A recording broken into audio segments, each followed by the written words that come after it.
Hello po sa inyong lahat mga ka-crypto. Ako po si Pinoy Crypto Trader at sa video na ito ay atin pong pag-uusapan ang aking technical analysis dito po kay Toncoin ngayon pong December 2 taong 2024. Pero quick update lamang po tayo rito kaya diretso na po tayo sa pagte-technical analysis sa kanyang daily chart time frame na ito. At ayan po yung aking previous projections nitong nakalipas po na November 30. At isa po sa aking projection rito ay nasabi ko na kung pag mababasag ni Toncoin ang ating minor resistance line dito sa 6.596 ay magpapatuloy po siya sa kanyang pag-angat sa presyo. Kaso yung kanyang pag-angat sa presyo ay limitado lamang hanggang dito sa sunod na minor resistance natin dito sa 7.069. At ayan, halos hindi pa siya umabot or hindi pa niya nagawang tusukin yung ating sunod na minor resistance dito ay mukhang nakakaranas na po ng struggle or consolidation itong si Toncoin.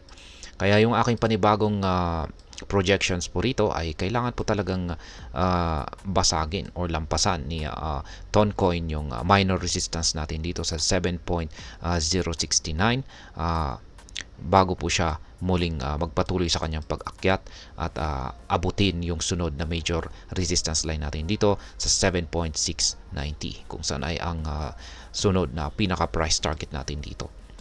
Yan, meron po pala tayong nakaabang rito na isang sell pending order at yan, malapit na po itong matrigger kung sakaling ipagpapatuloy ni Toncoin ang kanyang pag-angat sa presyo. Yan, update po natin ito. Ang nabasag po na minor resistance natin dito ay nagsisilbi na po itong isang minor support. Ngayon ay kung sakaling babagsak man itong si Toncoin ay syempre hanggang ayan, pipigilan po ng minor support natin yung kanyang pagbagsak. At kung pag nagawa pong pigilan ng ating minor support yung kanyang pagbagsak ay mauuwi po sa pagko-consolidate ang magiging galaw ng market price ni Toncoin sa mga susunod na araw. Pero kung sakaling nabasag po yung minor support natin dito ay syempre babagsak po siya. Yan, babagsak siya dito sa sunod na minor support natin dito sa 5.918. Ayan. Kaya yung binabantayan po natin ngayon dito kay Toncoin ay yung pagkabasag kung mababasag po niya yung ating minor resistance line dito sa 7.069 sapagkat ito po yung magtutulak sa kanya para akyatin yung sunod na major resistance line natin dito sa presyong 7.619.